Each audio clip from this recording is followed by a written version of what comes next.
Welcome back. ఈరోజు వీడియోలో ఏంటంటే ప్రెగ్నెంట్ లేడీస్కి జలుబు దగ్గు కొద్దిగా ఎక్కువగా వస్తూ ఉంటే కనుక ఏం చేసి తగ్గించుకోవాలి అనేది అయితే ఈరోజు వీడియోలో అయితే చెప్పబోతున్నాం అనమాట. కొన్ని టిప్స్ ఉంటాయి. అంటే ప్రెగ్నెంట్ లేడీస్కి ఎక్కువ అనుమానాలు ఉంటాయి అనమాట. పైగా ఫస్ట్ ప్రెగ్నెన్సీ అన్నప్పుడు ఇంకా ఎక్కువ అనుమానాలు ఉంటాయి. జలుబు దగ్గు వచ్చినప్పుడు దగ్గు వచ్చా లేదా, దగ్గితే కనుక లోపల బేబీకి ఏమన్నా అవుతుందా, అలాగే ఏదైనా మెడిసిన్ తీసుకోవచ్చా, ఒకవేళ న్యాచురల్గా తగ్గించుకోవాలంటే ఏం చేయాలి, టీలు కాఫీలు తాగొచ్చా, అట్లాంటి డౌట్స్ ఎక్కువ వస్తాయి అనమాట. మళ్ళీ దగ్గు జలుబు వల్ల లోపల బేబీకి ఏమైనా ప్రాబ్లం అవుతుంది, అవన్నీ కూడా ఈ వీడియోలో అయితే కనుక చెప్తాం అనమాట. సో వీడియోలో అయితే తెలుసుకుందాం. అట్లాంటి చిన్న చిన్న టిప్స్ పాటించి మనం దగ్గు జలుబు లాంటివి ఎలా తగ్గించుకోవచ్చు ప్రెగ్నెంట్ లేడీస్ అనేది. అంటే నార్మల్ పీపుల్ అంటే ఏదో ఒక మెడిసిన్ యూజ్ చేసేసి ఏ యాంటీబయాటిక్ లేదంటే డోలో లాంటిదో వేసుకుని తగ్గించేసుకుంటాం, లేదంటే కనుక సిట్రోజన్ ఇట్లాంటివి వేసుకుంటాం. కానీ ప్రెగ్నెంట్ లేడీస్కి యాంటీబయాటిక్స్ అయితే మాక్సిమం వాటర్ అనమాట, తప్పదు అనుకుంటేనే వాడతారు. సో ఏది వచ్చినా మాక్సిమం న్యాచురల్గా తగ్గించుకోవడానికి ట్రై చేయమంటారు డాక్టర్స్ కూడా. వాళ్ళకి సంబంధించి చిన్న చిన్న మెడిసిన్స్ అయితే రాస్తారనమాట. సో ఫస్ట్ అయితే మనం ఏదైనా కొంచెం న్యాచురల్గా తగ్గించుకోవడానికి ట్రై చేస్తాం కాబట్టి కొన్ని టిప్స్ అయితే చూద్దాం అనమాట. ఏంటంటే ఫస్ట్ దగ్గు జలుబు అనేది చాలా వరకు వస్తుంది అనమాట. ప్రెగ్నెన్సీలో కామన్గా ఉంటుంది అనమాట, చాలా మందికి వస్తుంది ఏదో ఒక మంత్లో. అయితే కనుక దగ్గు జలుబు పోవాలంటే కనుక ఫస్ట్ మీరు అల్లం టీ ఉంటుంది కదా, వాటర్లో అల్లం వేసుకొని కొంచెం మరిగించి తాగినా సరే మ్యాక్సిమం తగ్గిపోద్ది. అల్లం అయినా సరే మనకి ఏంటంటే త్వరగా దగ్గు జలుబు గొంతు నొప్పి ఇవన్నీ కూడా పోగొట్టడానికి అల్లం చాలా బాగా ఉపయోగపడుతుంది అనమాట. అలాగే నెక్స్ట్ ఏంటంటే పుదీనా ఉంటుంది కదా, పుదీనా టీ అనమాట. పుదీనా కూడా దగ్గు జలుబు వీటన్నిటిని పోగొట్టడానికి చాలా చాలా బాగా ఉపయోగపడుతుంది. అలాగే నెక్స్ట్ ఏంటంటే వెల్లుల్లి అలాగే తేనె, ఈ రెండు మిక్స్ చేసుకుని, అంటే వెల్లుల్లిపాయ రెబ్బ పొట్టు తీసేసి తేనెలో ముంచేసి కొంచెంసేపు నానబెట్టిన తర్వాత మీరు తిన్నా సరే దగ్గు జలుబు ఇవన్నీ పోతాయి అనమాట. తేనె కూడా దగ్గు జలుబుని పోగొట్టడానికి బాగా ఉపయోగపడుతుంది. అలాగే వెల్లుల్లి కూడా దాంట్లో ఉన్న ప్రాపర్టీస్ అనేవి దగ్గు జలుబుని పోగొట్టడానికి చాలా బాగా ఉపయోగపడతాయి. వెల్లుల్లిపై తీసుకునేటప్పుడు మాత్రం కొంచెం ఘాటు ఎక్కువ ఉంటుంది కాబట్టి మీరు తినగలిగితేనే తీసుకోండి, లేకపోతే లేదు.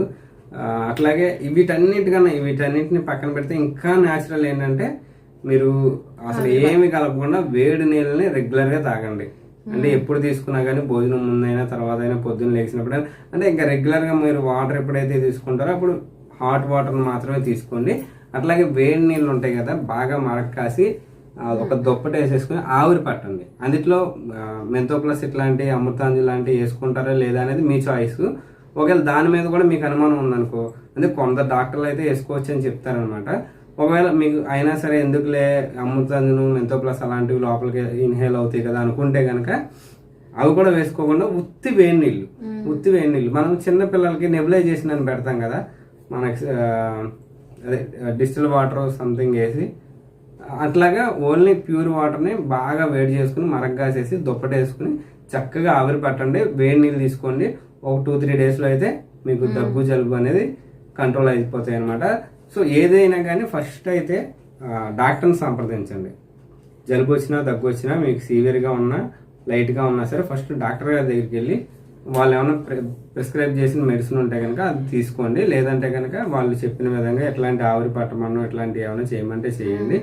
మాక్సిమం ఎక్కువగా వేడి నీళ్ళే ఆవిరి పట్టమంటారు. కన్నా వాటర్ వేడి నీళ్ళు తాగడం ఆవిరి పట్టడం మెయిన్ ఇంపార్టెంట్ అనమాట. డాక్టర్ని కలిసి ఫస్ట్ అయితే ఆ రెండు ట్రై చేయండి. తగ్గకపోతే అప్పుడు వేడి టీ తాగడం అలాంటి ఇట్లాంటివి ట్రై చేయొచ్చు.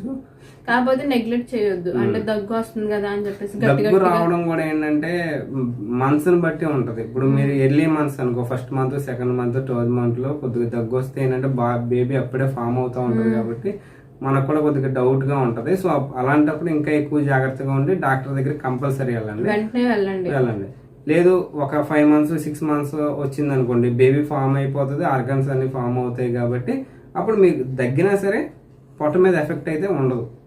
కాకపోతే దగ్గొచ్చు లైట్ గా, బాగా గట్టిగా దగ్గేసి కడుపు అంతా కదిలిపోయేలాగైతే కనుక ఖచ్చితంగా మీరు డాక్టర్ని అయితే కలవడం చాలా మంచిది అనమాట.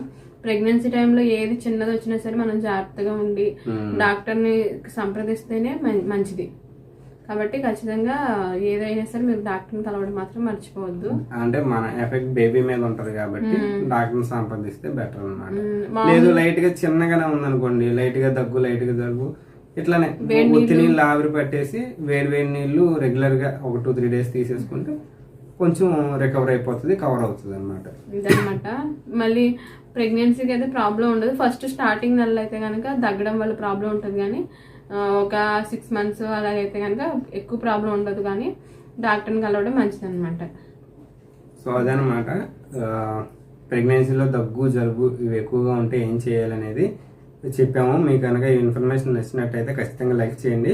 మీకు ఇంకా ప్రెగ్నెన్సీలో దగ్గు జలుబు వస్తే కనుక ఇంకేమైనా టిప్స్ పాటించవచ్చు, మంచివి ఎఫెక్టివ్గా ఉంటాయి, అలాగే బాగా మంచిగా పనిచేస్తాయి అనేవి ఏమైనా ఉంటే కనుక కింద కామెంట్ సెక్షన్లో అయితే తెలియజేయండి. తెలియని వాళ్ళు ఎవరైనా ఉంటే కనుక చూసి తెలుసుకుంటారనమాట. Thank you.